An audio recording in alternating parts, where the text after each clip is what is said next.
Oke. Nah, kemudian kita masuk ke bagian yang kedua, komponen apa sih yang sebenarnya ada di dalam mikroprosesor gitu ya, yang dia berfungsi untuk menjalankan perintah dari bahasa manusia tadi. Jadi yang pertama, rangkaian yang ada di dalam mikroprosesor ini ya, di sini itu adalah rangkaian kombinasional. Kalau kalian sudah belajar di teknik digital itu, kalian harusnya setelah UTS itu ada menyinggung tentang rangkaian kombinasional. Apa itu rangkaian kombinasional? Di sini disampaikan bahwa output rangkaian ditentukan dengan nilai atau kondisi saat itu juga. Jadi kalau inputnya saat itu 1 dan 1, maka outputnya itu berapa?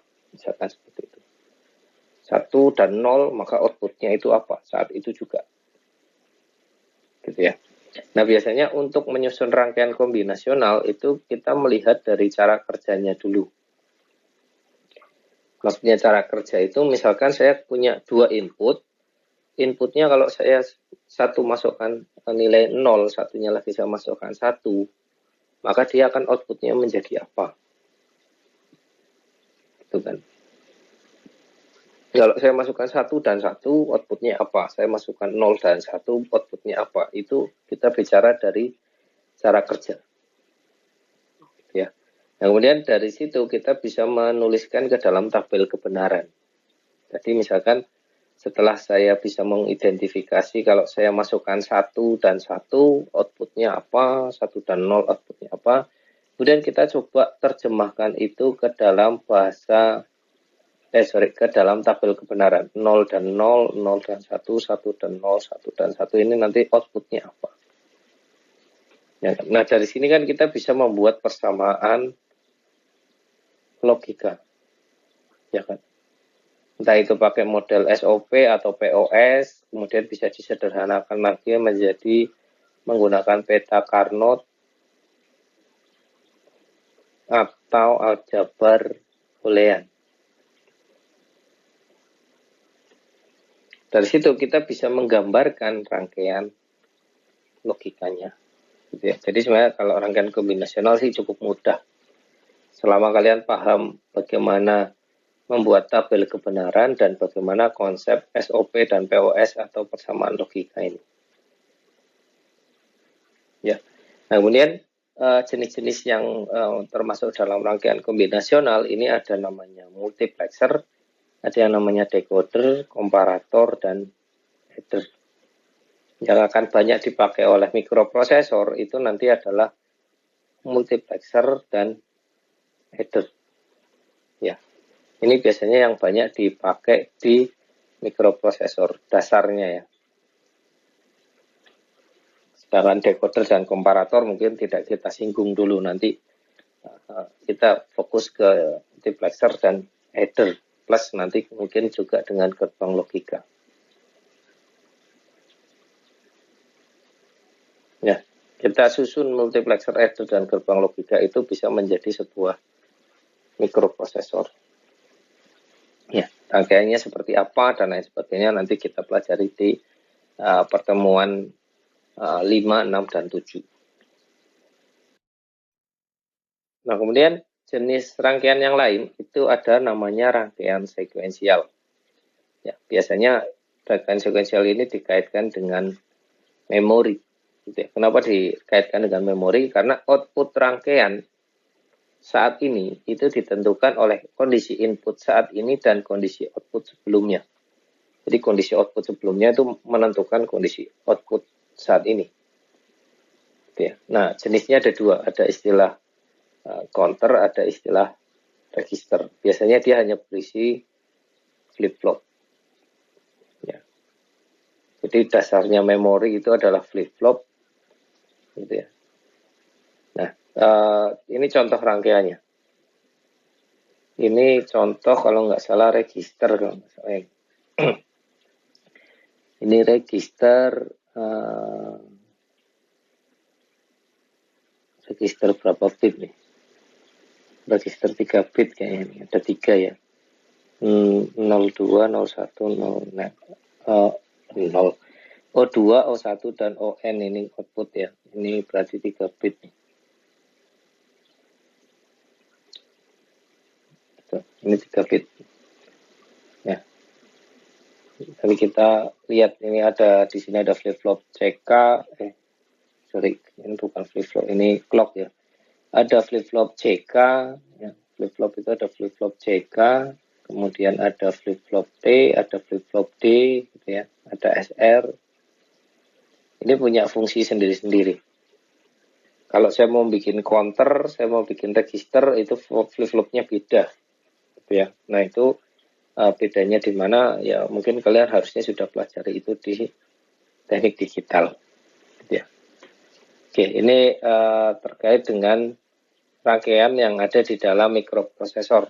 Jadi selain ada rangkaian kombinasional, juga ada rangkaian sekuensial, gitu ya. Rangkaian sekuensial ini biasanya dipakai untuk membuat memori atau register atau counter, ya. Jadi register dan counter ini nanti dua-duanya akan dipakai di mikroprosesor.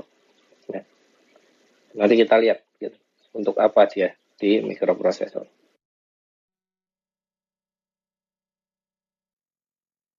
Ya. Kemudian satu komponen lagi yang sangat krusial, kalau nggak ada ini dia nggak mau jalan, yaitu clock. Jadi kalau kita sudah bikin rangkaian sekompleks apapun, ya di situ isinya sudah ada rangkaian sekuensial dan rangkaian kombinasional, tetapi kita melupakan clock, nggak akan jalan itu rangkaian. Gitu ya. Jadi ini yang paling penting dari rangkaian digital. Gitu ya. Clock ini adalah sesuatu yang vital, sesuatu yang penting bagi komponen digital. Kalau kita sampai tidak melibatkan clock di dalam sebuah rangkaian digital, sudah percuma gitu, rangkaian logika itu nggak akan jalan. Kenapa dia sangat penting? Ya, di sini diinfokan bahwa diperlukan untuk sinkronisasi antar gerbang atau rangkaian logika. Gitu ya. Jadi dia yang mengatur temponya, gitu. Kapan 0 ini dijalankan, kapan 0 ini dijalankan seberapa lama.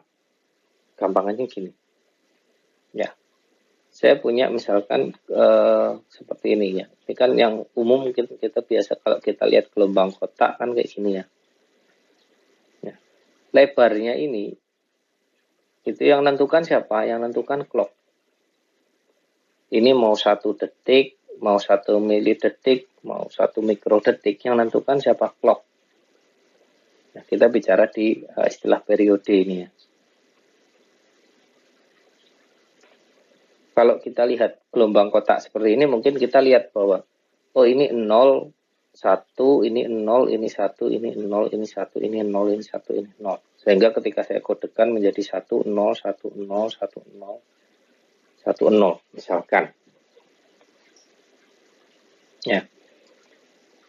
Tapi kalau misalkan saya punya gelombang kotaknya cuma gini. Nah, ini kita nggak bisa bilang di sini cuma 1 dan 0. Kenapa? Karena satunya lebih panjang daripada 0-nya. Nah, terus datanya berapa nih? Ya kita harus tahu dulu clock-nya. Satu periode itu berapa detik sih? Kita lihat dari frekuensinya biasanya. Kayak misalkan komputer kita itu ternyata 2 GHz misalkan. Berarti satu detiknya, satu cetaknya itu berapa lama? Gitu kan. Misalkan ini waktunya 5 detik nih. Segini itu 5 detik ya. Terus kita cari tahu dari frekuensi ini ternyata clock-nya atau periodenya itu 1 detik sekali gitu ya. Misalkan di sini berarti kita bagi jadi 5, 1, 2, 3, 1, 2, 3, 4, 5. Sehingga kalau kayak gini kita bisa nulisnya berarti ini 1, ini 1, ini 1, 1 dan 0. Berarti nanti jadinya adalah 1, 1, 1, 1 dan 0. kalau ini kalau kita bicaranya frekuensinya adalah 1 detik sekali, periodenya itu 1 detik, periode itu T ya. Kalau kita bicara periodenya 1 detik sekali. Kalau periodenya atau T-nya itu 2,5 detik sekali, ya, berarti ini kan kita bagi 2, kan gitu. Kita bagi 2. Berarti 1 dan 0.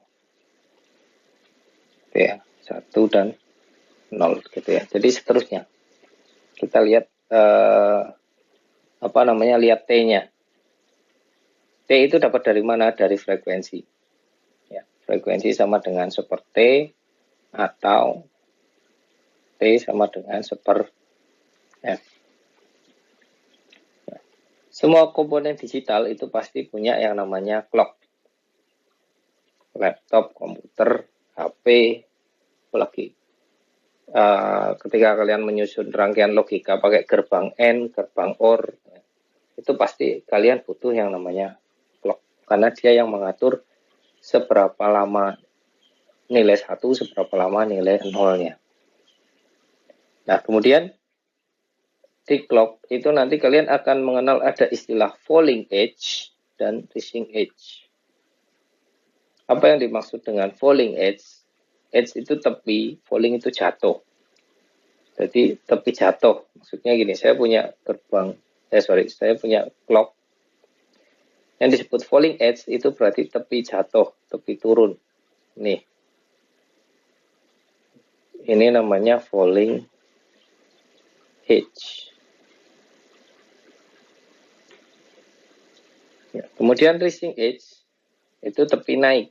Berarti dari 0 menuju 1. Ini namanya rising edge. Gitu ya. Nah, biasanya perubahan perintah itu terjadi di antara falling edge atau rising edge. Kita tergantung milih mode yang mana, mau mode falling edge atau rising edge. Kalau kita milih modenya rising edge, berarti setiap perubahan 0 dan 1 baru ganti perintah. 0 dan 1 ganti perintah, 0 dan 1 ganti perintah. Tapi kalau kita pakai mode falling edge, berarti dari 1 ke 0. 1 ke 0 ganti perintah, 1 ke 0 ganti perintah, dan seterusnya. Gitu ya. Nah, kemudian di komputer, dalam satu siklus clock dapat terjadi banyak proses. Ya. Mengapa? Karena dalam satu siklus itu maksudnya satu high, satu low, itu namanya satu siklus. Ini satu siklus itu dipecah menjadi beberapa bagian. Ya, contohnya ini. Ya. Jadi di sini misalkan di A satu siklus seperti ini. Satu siklus. Dalam satu siklus ini kemudian dia dipecah menjadi beberapa bagian. Menjadi B, menjadi C gitu ya. Dengan kondisi high dan low yang berbeda-beda. Makanya dia bisa menjadi dalam satu siklus itu menjalankan beberapa banyak proses. Caranya gimana? Caranya adalah dia mendeteksi, misalkan kita pakai mode rising edge ya. Rising edge yang pertama, ya, misalkan yang A ini yang pertama, misalkan tadi kita menjalankan operasi word. 1 naik ya, word masuk. Kemudian ketika B itu ada rising lagi, maka word-nya disimpan, diganti dengan browser. Kemudian ketika dia dapat rising lagi, maka nanti dia akan menjalankan program yang lain dan menyimpan program yang sebelumnya. Begitu seterusnya. Sehingga rasanya kita seperti bisa menjalankan aplikasi itu secara bersama-sama. Gitu ya. Jadi sebenarnya hanya memanipulasi waktu aja. Gitu ya. Memanfaatkan kelemahan manusia. Manusia itu tidak bisa mendeteksi perubahan yang terlalu cepat, baik pendengaran maupun mata. Gitu ya. Sehingga ketika ada perpindahan itu dia tidak akan terasa ada perpindahan karena waktunya sangat cepat. Kecuali kalau komputer ngehang, kalian baru merasakan. Komputer ngehang itu, saya tadi ngeklik Word, kemudian dia ngehang, saya ngeklik browser musik, Word klik browser musik gitu ya. Itu nanti dia baru kelihatan jalannya lambat gitu. Wordnya nutup, pindah browser, browsernya nutup, pindah musik gitu kan. Musiknya nutup, pindah Word gitu. Itu karena dia ngehang. Tapi ketika dia ngehang, kita bisa melihat sebenarnya prosesnya seperti itu, pelan-pelan seperti itu. Gitu ya. Oke, ini terkait dengan komponen clock.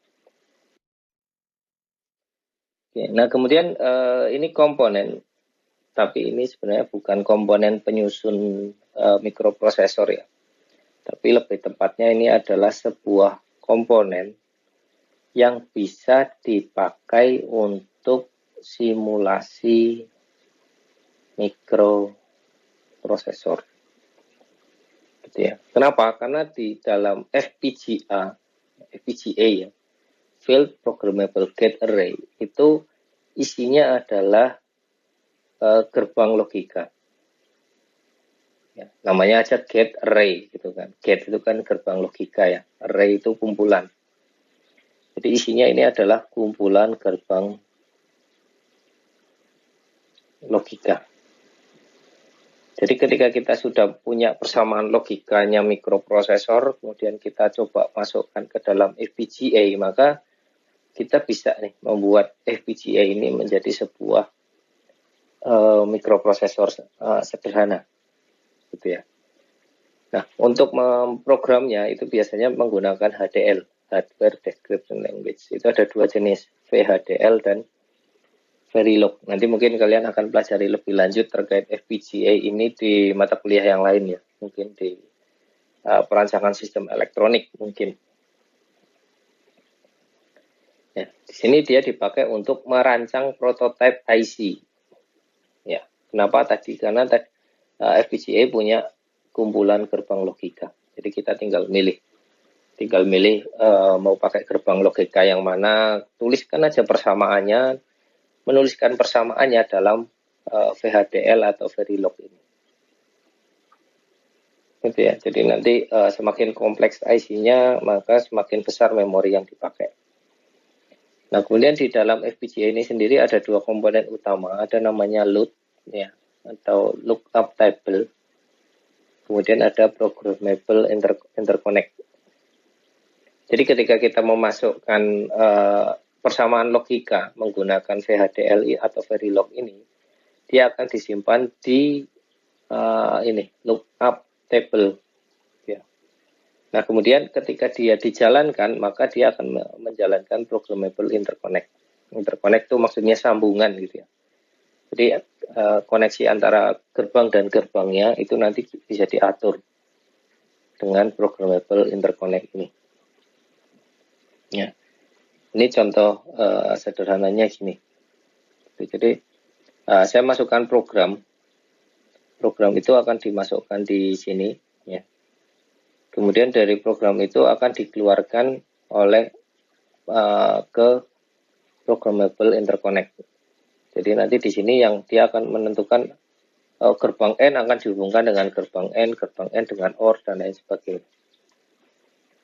Gitu ya. Jadi mungkin nanti kalian akan pelajari ini di lebih lanjutnya. Tapi sebenarnya di Logisim itu kita bisa juga melakukan simulasi menggunakan dengan persepsi menggunakan FPGA gitu ya, dengan menggunakan VHDL atau Verilog. Cuma mungkin tidak saya demokan untuk sampai ke arah FPGA sendiri. Tapi kalau nggak salah di lab Kendali itu kita sudah punya 2 atau 3 FPGA yang bisa kalian coba. Siapa tahu kalian punya gambaran saya mau bikin IC A misalkan. Itu nanti kalian bisa buat atau bisa lihat realisasinya pakai FPGA. Ya. Ya oke. Sudah hampir 1 jam ternyata ya saya menjelaskan materi ini. hampir sama kayak kuliah jadinya tatap muka gitu ya, walaupun ini via video. Oke, mungkin ini yang bisa saya sampaikan untuk pertemuan ketiga kali ini. Kita sudah belajar terkait dengan digital design gitu, atau digital logic level. Jadi bagaimana sebuah mikroprosesor itu bisa menerjemahkan sebuah perintah dalam bahasa manusia menjadi kode biner. Itu ternyata tadi cukup panjang ya, ada 6 tingkatan kalau di komputer.